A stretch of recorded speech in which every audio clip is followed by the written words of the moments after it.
Simon Pierre, on va s'intéresser donc à ces quelques sujets, mais avant, j'ai envie que nous parlions donc du déguerpissement qui est en train de se passer actuellement même à Zonfonia, juste en face. Je ne sais pas si tu es en train de le remarquer, mais on a pratiquement dégagé tout l'alentour. Hein. Justement, ça a d'abord commencé juste devant l'université, après le lac de Fulamadina, en revenant devant l'université de Zonfonia jusqu'au marché de Zonfonia. Il faut dire qu'il y a pas mal de temps, on avait déjà coché les bâtiments avec un préavis de 72 heures. Et certaines personnes estimaient... 72 heures comme préavis? Oui, oui. C'est-à-dire on avait informé bien avant et par après sur les bâtiments, on met 72 heures. Donc vous avez 3 jours pour libérer, faire vos affaires et tout ce qui suit. Malheureusement, il y a encore des personnes qui, comme vous le savez, généralement lorsqu'on dit ça, on dit bon, ils vont cocher, après ils ne viendront pas. Il faut voir la machine commencer à démolir pour s'activer. Pour que le Guinéen prenne la chose au sérieux. Il y a eu ce cas-là, il y a eu aussi des témoignages des dames qui estimaient qu'elles n'ont pas où aller et que ça c'est pas bien. Mais moi, je veux rappeler le principe. Il faut ce qui peut se comprendre parce qu'on a par exemple vécu les premières pluies hier. Voilà. Donc s'il faut les dégager là maintenant, ça va être super compliqué. En période hivernale, on ne peut pas déguerpir quelqu'un. Même si c'est quelqu'un qui est dans votre maison, il n'a pas payé le loyer depuis même plus de 10 mois. En période hivernale, la loi dit qu'on ne n'exproprie pas en période hivernale. Il faut attendre. Donc aujourd'hui, le contexte, c'est que ils ont commencé avant les premières pluies. Est-ce qu'ils vont tenir compte de cette situation pour ralentir et revenir après? En tout cas, pour des questions d'humanisme, il faut attendre et revenir après. Mais je veux dire, il faut que les gens arrêtent d'occuper les voiries, arrêtent d'occuper le domaine public de l'État. Vous savez, les gens, ils aiment trop la facilité parfois. Ils aiment s'entendre avec quelqu'un, le maire de la commune, parce que vous connaissez pour le moment, vous dites non, vous pouvez construire, vous ne serez pas inquiété.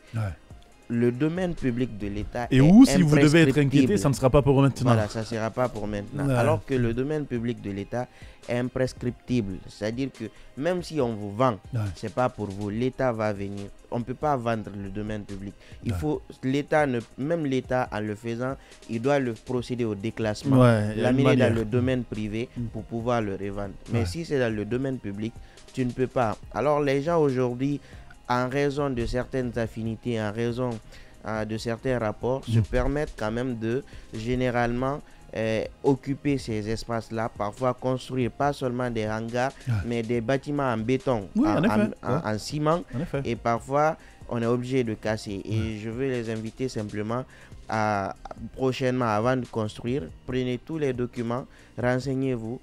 Faites le plan de masse, allez à l'habitat, prenez tous les documents qu'il faut, justement pour être situé, pour ne pas que vous soyez surpris à la longue, parce que c'est quand même des investissements.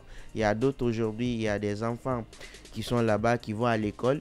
Donc, dans un tel contexte... Et qui sont en train de tout perdre aujourd'hui. Voilà, les enfants n'ont pas un domicile, ne peuvent pas aller à la maison. Je pense que ça ne donne pas une bonne image au-delà, mais il faut aussi interpeller les pères de famille et les mères de famille, à savoir que tout ce qui appartient à l'État n'est pas une propriété privée. Il faut éviter de bâtir là-dessus. Maintenant, du reste, c'est un déguerpissement qui va suivre son cours normal parce que, contrairement au cas de Kobaya, on va revenir là-dessus. Pour Zonfonia, là, c'est pour l'État. De l'autre côté, du côté de Kobaya... pour ce qui est du marché de Kobaya. La récupération du marché de Kobaya. Ça fait pas mal de temps. On entend des gens dire que non, il faut déguerpir. C'était assez tendu. Mais ces derniers temps, surtout la journée d'hier, était assez mouvementée. Il y avait en tout cas un box-to-box entre forces de sécurité et les jeunes, des jets de pierre et même ceux qui habitent en allant vers Fulamadina, Fossidé, jusqu'à Zonfonia, on leur disait d'attendre. En tout cas, la route de Kobaya est assez mouvementée, c'est chaud. Pour votre propre sécurité, patientez. Parce que même moi, j'étais vers Lambani hier, il a fallu d'attendre vers la soirée pour justement regagner la maison. Donc, on nous apprend de ce côté que le marché l'espace du marché appartiendrait à un privé, à un particulier. Donc que c'est pas un domaine de l'État, que le domaine appartient au particulier. Depuis des années en arrière, il a estimé le désir de récupérer son domaine et les discussions étaient tendues parce que les dames ne voulaient vraiment pas partir. L'argument brandi, c'était de dire c'est ici on gagne notre pain quotidien. Depuis des années, nous sommes établis ici. Comment il peut nous dire de quitter? Et entre-temps, il y a eu quand même des bâtiments qui ont été soulevés dans un premier temps parce que si vous avez vu, il y a des travaux, il veut soulever des immeubles. En effet. Donc il y avait eu des bâtiments en chantier. Voilà, des bâtiments en chantier. Dans un premier temps, les dames avaient libéré la zone, mais elles sont allées un peu plus derrière. Après, ça a continué, mais finalement, elles ne voulaient pas quitter. Et il a fallu l'intervention dans un premier temps des policiers. Ça a chauffé une fois, deux fois. Et hier, c'était assez rude.